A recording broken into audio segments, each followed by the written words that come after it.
would like to call for Alex from Anzu. He will be the moderation of our next panel, Programmatic to be or not to be. And he will call on his panel members. Hey, good morning, everyone. This is about the time that some of the people actually wake up, so I'm glad to join at that time. We're here for the Programmatic to be or not to be panel, and I'd like to invite all the participants. So we have Jacob from APPSFLYER. I'll let everyone introduce themselves.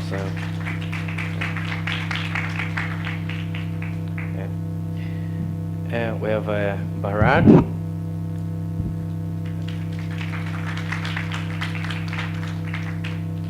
Daphna Steinmetz from Digital Turbine. And we have Artem from IPONWEB. So our topic today is programmatic to be or not to be. Our goal would be to mention some topics and trends and key factors that are going to impact the programmatic landscape in the near future.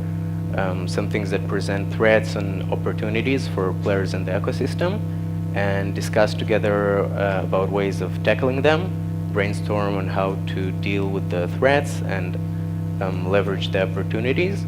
I think we can start with a short intro of each participant to tell a bit about their position in the ecosystem and their how are they relevant for our discussion. So, please.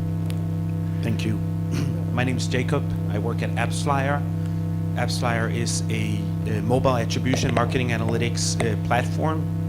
We work with mobile app developers on one hand.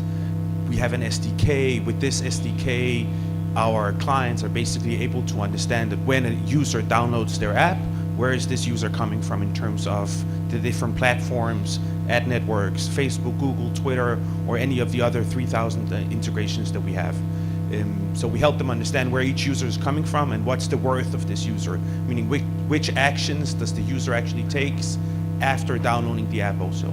This helps the app developer understand that if he's spending $1 million on Facebook, what's his LTV, how much money is he actually making from this $1 million that he spent.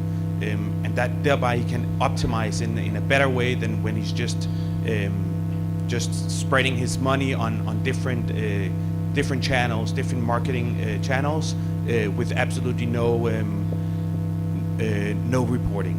So on one hand, we're working with the app developers, and on the other hand, we're working with lots of different ad networks, lots of different media sources and publishers to basically make sure that we also report back to them when we attribute one of the users that downloaded the app, we report back to them that the user also was downloading the app. Thank you. Good morning. My name is Bharat and I work for TWINE Digital. TWINE Digital is a digital marketing solution company helping publishers to optimize their inventory on behalf of Google through AdSense, AdX, and we also help them to get a programmatic opportunity, be it a demand side or a supply side. Along with that, we are also helping advertisers to bridging the gap and helping them to achieve the relevant target audience through programmatic and through the PMPs as well. Hello and good morning. My name is Daphna Steinmetz. I've been the CTO of Converse, the VP strategy at Amdocs. I've been the CTO of a company dealing with SciSec, Theta Array, and now a CTO of Digital Turbine, and I'm dealing with innovation all my life, all my professional life. Thinking what will be the future megatrends, how they will impact our day-to-day life and our industry, and I'd love to share with you my views on how the video is becoming such a profound basis of everything that we do today and where it's going. Hello, my name is Artem. I work for IPONWEB. IPONWEB is an engineering company. We develop bespoke solutions for programmatic media trading. All about machine learning, optimization techniques. These are our strong sides. And some of you might know us for the BitSwitch product, which helps DSPs and SSPs to get connected for programmatic trading. Thank you. Hi, I'm Alex, VP Sales at Anzu. We're an SSP. We have a cross-platform SDK, so for mobile apps, PC, consoles, VR, AR. Our SDK allows game developers to, by simple drag and drop, to actually create ad placements inside the game environments. So you can think the ads on the sign lights on FIFA, except we give a tool for developer to do it themselves. For example, in GTA, you could put billboards around the city. Then we allow them to connect with all the big demand sources in the industry and take regular 2D ads and display them inside the game environment in 3D. So basically our goal is to allow publishers that want to monetize their traffic, their games, without any harm to UX at all, without not showing ads between sessions or as an overlay, but actually combining it in the gaming environment. Yeah, I guess that's it. So thank you very much, guys. So okay, let's start. Like we said, we're going to discuss today key factors to consider when we think about the future of programmatic. So one central thing in any advertising channel is the advertiser's concern to make sure they're getting their money's worth. In the digital sphere, advertisers are becoming more and more suspicious, more and more metric and ROI oriented.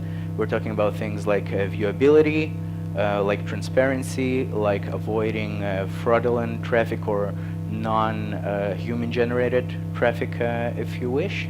And I'd like to talk about how these things are tackled in the programmatic sphere versus other places. You mentioned it earlier, Jacob. Maybe you can tell us a bit about how you see these problems in the programmatic sphere versus other channels.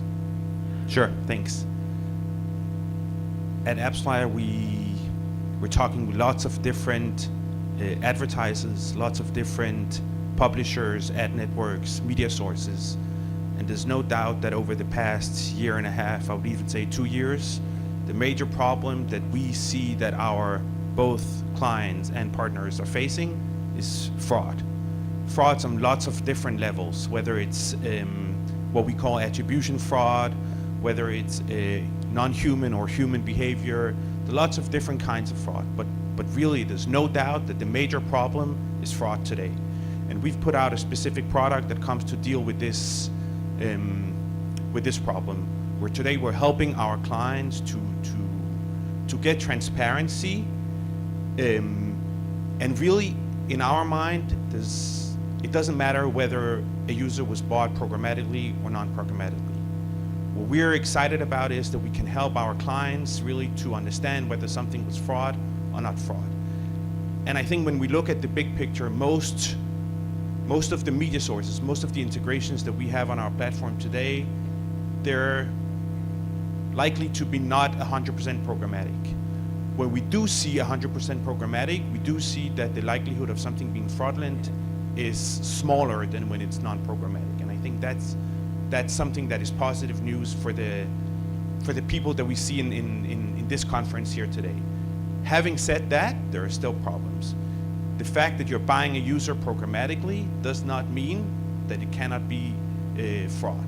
And I think that's something that we need to continue to tackle over the next years. And as it was said earlier today, I think both sell side and buy side are responsible.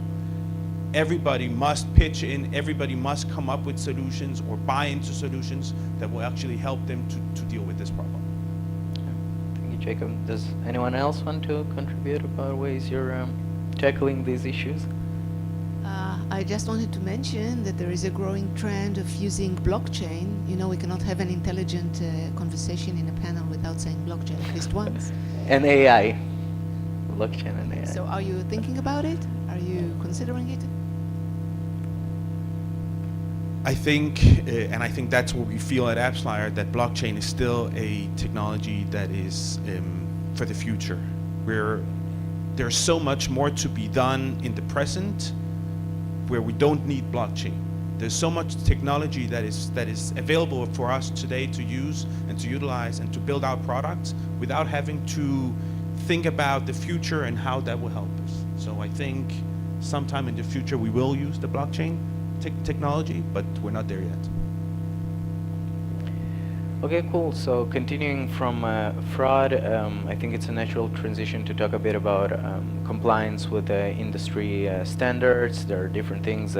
Apple, Google, they have their policies. IAB, GDPR is a big issue now. It seems to me nowadays that GDPR became the new official excuse for everyone that's busy or late to respond instead of traveling. They're just saying, hey, I'm busy with GDPR, while many people seem to talk about it but not understanding the full extension of it. I'd love to hear you guys, how do you see these things nowadays, dealing with GDPR and all the new regulations and trends, making sure we're compliant and have a safe environment for advertising. Artem, maybe you want to tackle this issue?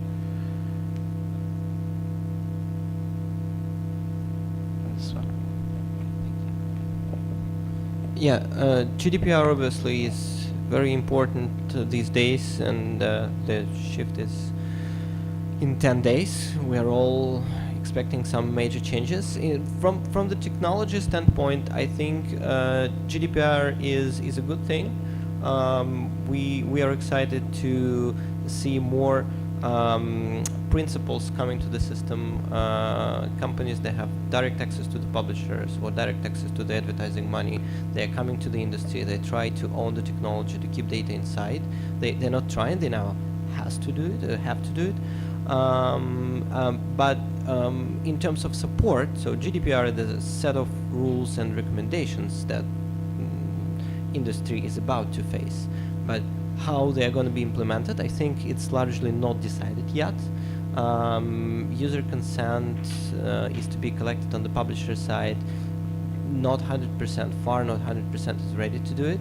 So I expect that on May 25th, we will see the huge drop in programmatic trading in particular, when someone will stop sending some data, buyers would not be ready to respond in a correct way, and so it will be a kind of temporary problem, and then everyone should just update the technologies, understand how to do it, and that's still an area where we need to define the new rules. Certain. Anyone wants to add anything?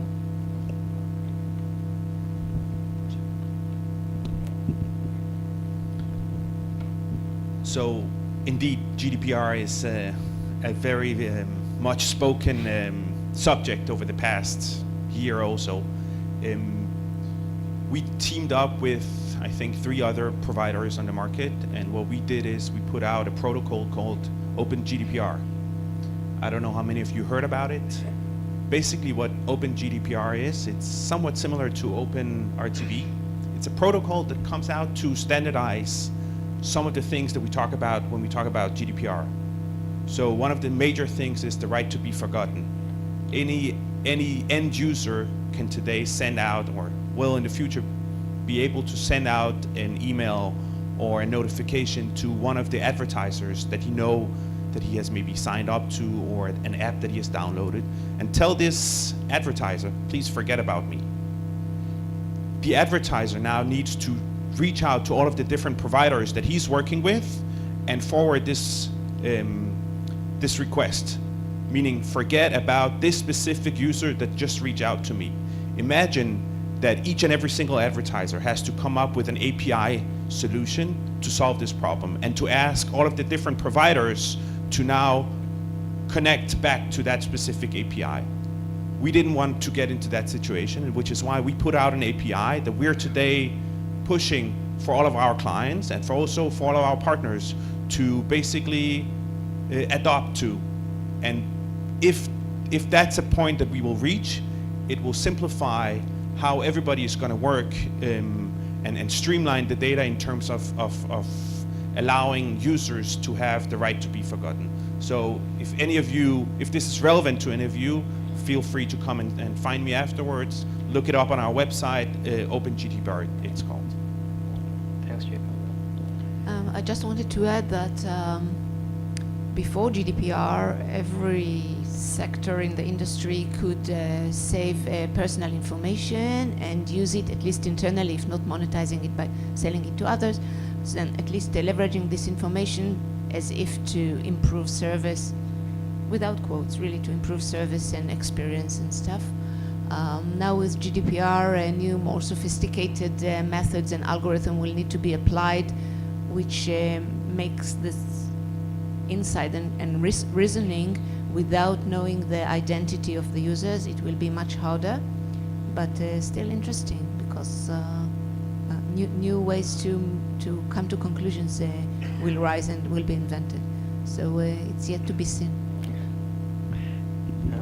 I believe there would be some impact, especially in the case when agencies try to, retarget the audience data. So since GDPR is going to come into the picture, so they have to be slightly careful. Maybe a temporary, impact on the buying and remarketing of such kind of data from various sources.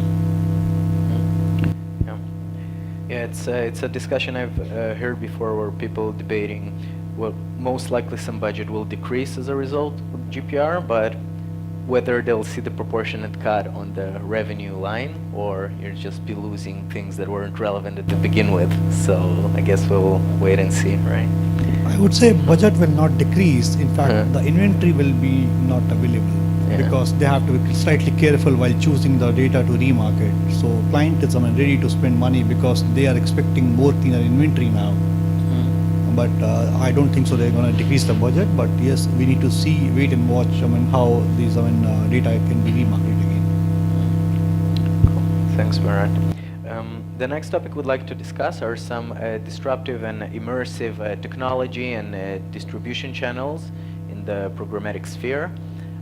I can testify as a company that has 3D ads and that also advertise on new channels like VR and AR, that there are definitely challenges in that. So for example, in order to track our ads correctly and have proper viewability metric, we need to take into consideration things that do not exist in traditional 2D advertisement in PC or mobile, such as the distance of the user from the ad and how much of the ad is in the frame right now. I could be next to a billboard on the street in a VR environment, but then I'll look away, so I shouldn't count it as an impression because I'm not seeing the ad.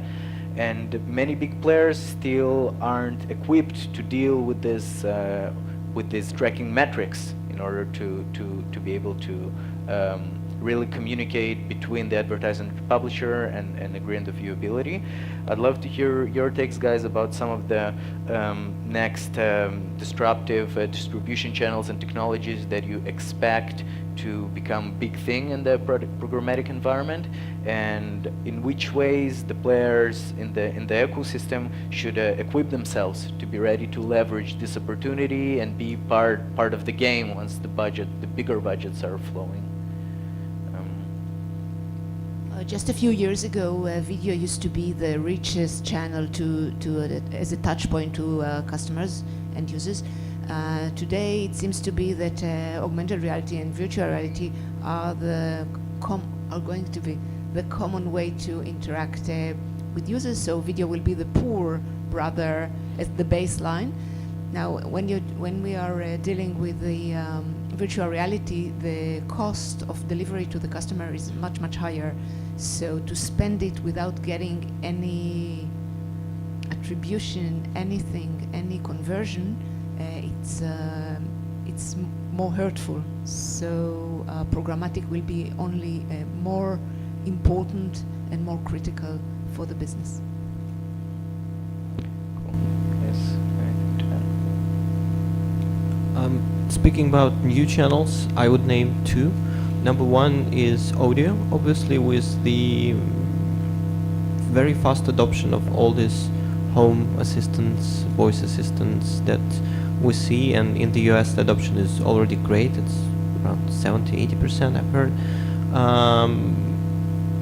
lots of companies are trying to find new ways of monetizing these channels.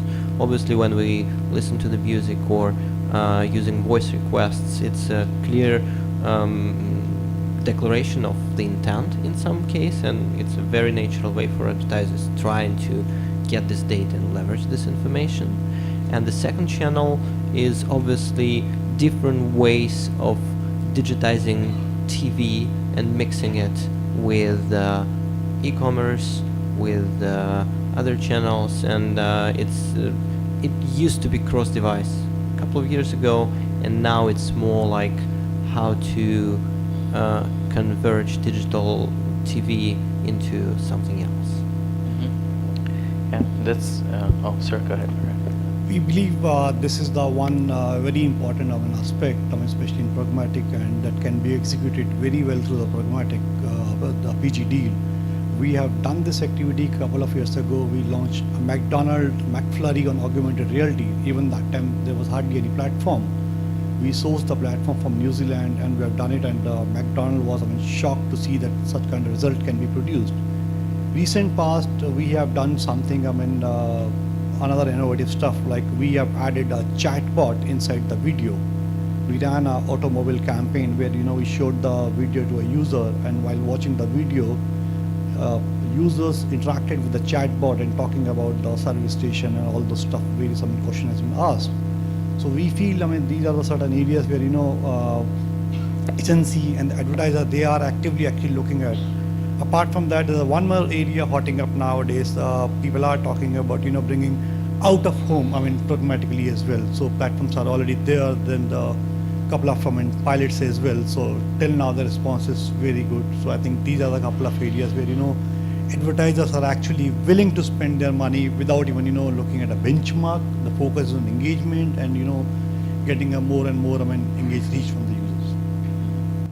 Yeah, thank you. And speaking of, I think there's always the discussion about a balance between brand and performance generally in the digital industry and specifically in the programmatic sphere. And these new technologies such as AR, VR, they present some challenges for performance campaigns. What do you do? Do you redirect them somewhere? Do you take them out of the environment they're in? I remember there was this ad that got a lot of buzz. I think it was a PETA ad, when in the VR gear you would be moved to this gore scene of a whale being killed and you couldn't get out of it. And the engagement metrics were off the chart, but I'm not sure whether it was a very positive experience for the person to be helpless, trapped in a gore scene of murdering a whale for half a minute, and not sure if brands would like to redirect you to a page where you're gonna have like a negative experience. I wonder, guys, what is your take on the impact of the new channels on the blend between performance and brand in the new in these new channels, where we'll be able to still have performance campaigns in VR or AR? Do you believe there's a good way to implement solutions for that? Yes, there are a couple of options available. Actually, one has to see how you can actually blend those, innovative medium and yet, focus on the performance. Like there are platforms, I'll just give an example. We had a widget earlier which has option of embedding video along with that certain engaging parameter. Like, for example, let's say if you're having a real estate campaign, and one way you're showing a sample flat in a video, on the other frame we're actually talking about the various opportunities available in the different part of the city, and in the one frame we're talking about if you have any query, you can leave your details, advertiser can contact you. So these are the couple of formats available, and if we can have a right balance between engagement and performance, clients are actually willing to do that. We have, specializing actually, we have a specialized unit for such kind of thing, and we do a lot of stuff in this domain. This is one of the example I've shared with you, but we have many things. Like I talked about the chatbot example. So there the campaign was a pure branding campaign, but as far as the performance is concerned, the objective was to have more engaged user with the brand, so that they should know more about the upcoming model of the automobile player. Also speaking of brand versus performance, would like to touch the point of agencies and agency budgets for smaller publishers. Obviously, it's a holy grail. Every app developer, direct publisher, they prefer, to get paid CPM to reduce the risk, to get the nice big brands in their app, to show logos of some whatever automobile brand rather than downloading some mid-quality app. And right now there's a big opportunity for those who will be able to effectively connect all the small publishers with no connection and low amount of inventory, and the big agencies that are looking for big pools of segmented traffic that's transparent and has viewability metrics. And I wanted to hear your opinion, guys, on this process and the feasibility and the opportunity of connecting these small supply sources to the agencies. Right, I think we had a conversation about it at some point, so I know you have ideas on that. Yeah, sure. We have a slight advantage here because we are a Google certified company where we actually help publishers to optimize their inventory on behalf of Google. So we are actually by default, placing that .txt and all the stuff for those publishers, and we are starting to create a kind of PMP and giving a bundle solution to all the agencies, because if I talk about the Asia per se, right, most of the agency has the same problem, the ad fraud and all, right? So that's why they are actually moving away. They're most of the dollars from traditional buy to a PMP buy. So in the PMP, we are actually managed to incorporate those small publishers, and as we know, these are small publishers. They do not know much of the tactics to have frauds, and since it goes through the Google, and client is happy to buy such kind of inventory and willing to commit their dollars on that.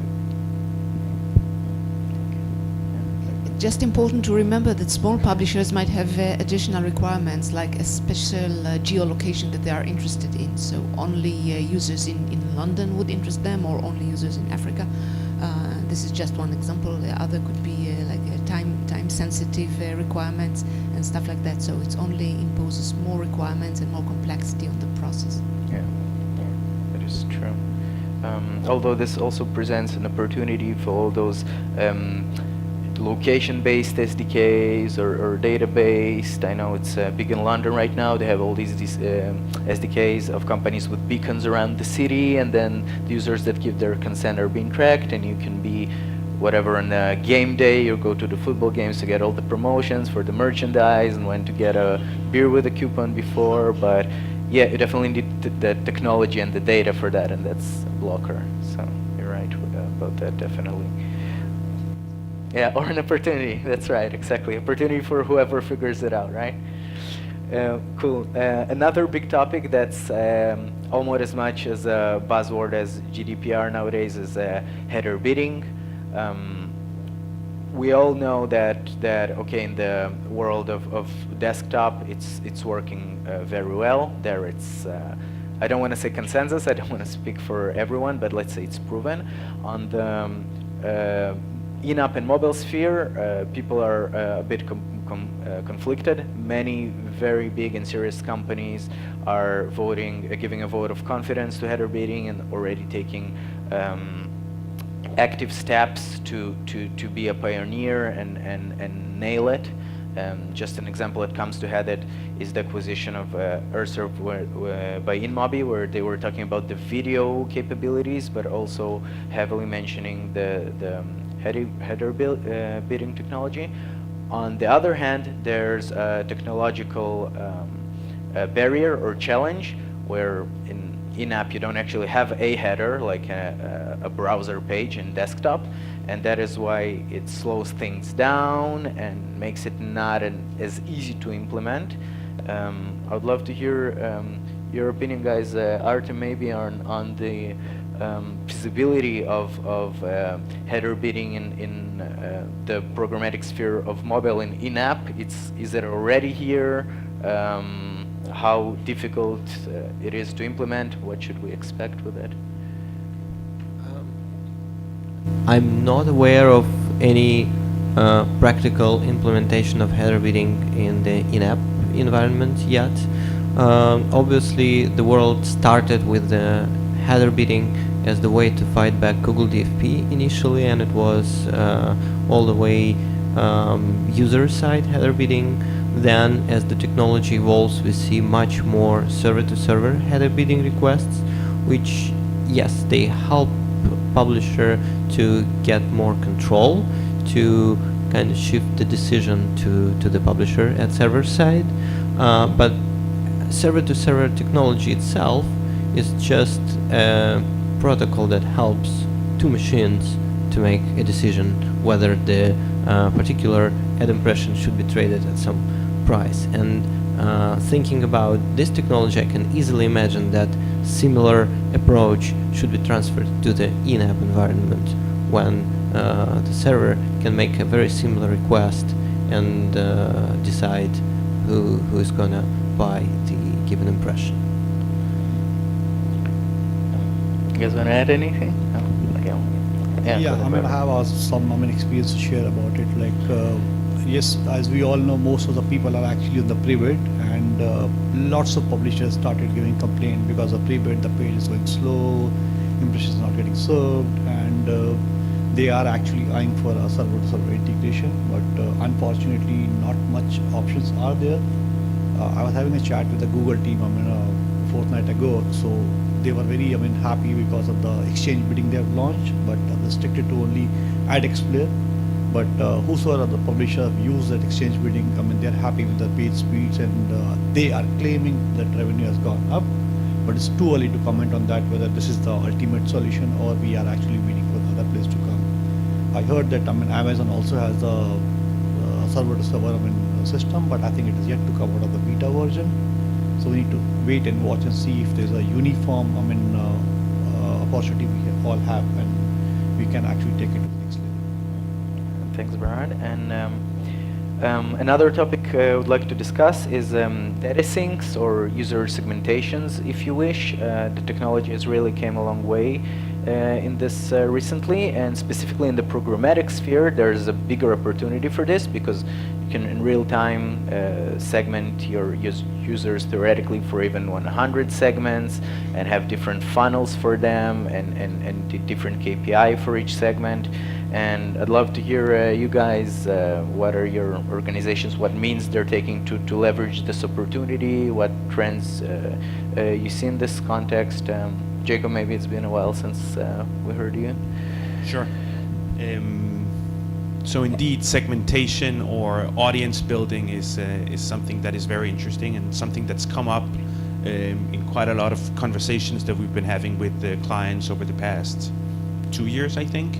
And about a year ago, we came to market with a solution that basically allows our clients to build out an audience of a user that downloaded the app, say, in the last 90 days, then opened the app at least 3 times in the last 2 weeks, and maybe even purchased maybe also 2 times, but the minimum purchase value for each of the purchases was $20. Now this specific segment is users that you want to retarget over and over again.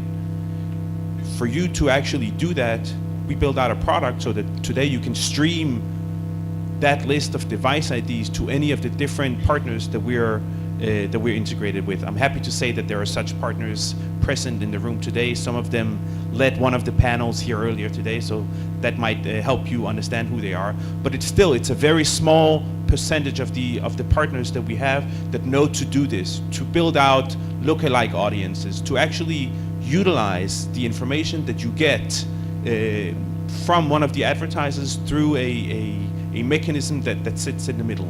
But this is for sure the future of programmatic and also non-programmatic, if you ask me.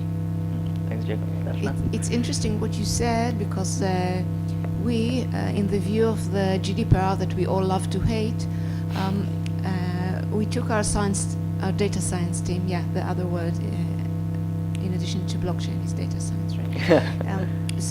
AI, machine learning, you got to have these words in any presentation nowadays, right? So we covered them all.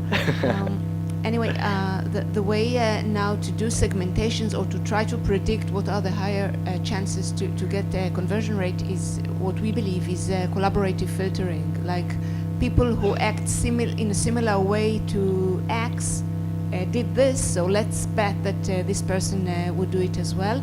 And this way we don't need to save personal information because it's a group of people. It's the profile of a group of people is doing this, and there is another profile that is doing the opposite or something else. So we can cope with GDPR better this way. This is our belief, at least. Time will tell, of course. I would like to add that I think we've passed the point of no return, and there is so much data that we just can't deal with it manually anymore, probably for the last couple of years. And so the companies that own some unique data sets, it might be brands that know the customers very well, that have their own internal CRM systems, they can get a huge competitive advantage just deploying an AI systems against this data. And it's not the last click conversion anymore. It's much more complex techniques when you can do understanding of a lifetime value of a user. You can apply all the standard marketing tools as the segmentation, A/B testing. You can define holdout groups, and you can ask the machine to find the right way to expose the ads, and then measure the long-term effect of this, like branding effect, performance metrics, understanding what's the difference between those audience who interacted with the ads comparing to the holdout groups. It's all now available easily with the help of AI technology and data.